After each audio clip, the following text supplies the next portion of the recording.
bạn nơi tin này cứ chia bạ bên nơi kháng nông nơi bờ san tập trung có trong bên này bán chơi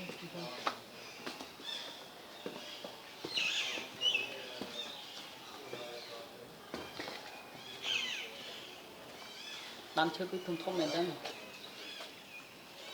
này bán chơi thùng à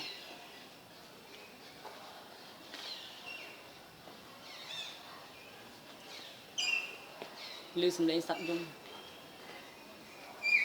bông thọ chanh nào chanh nói đa tôi nói với nhá giờ con nó bỏ đấy à cho im cho mình nhá năng bà đừng ăn lịch cá đây này à cô nữa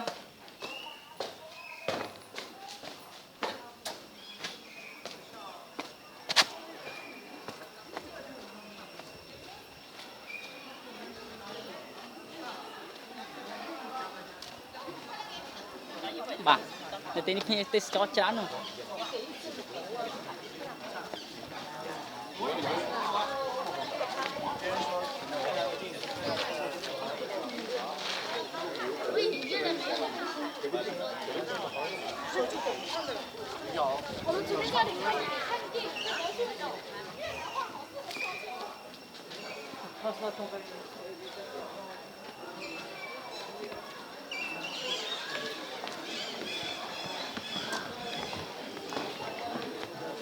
sát tập trung không nào mà trong đào sóng là chúng tôi ngọt nè lấy dùng rồi chọn chanh cho nhá. 这边走过了没有？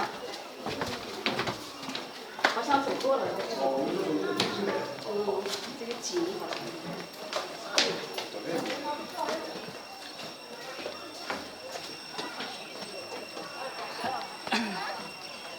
tôi lại phải bơm lại cái này.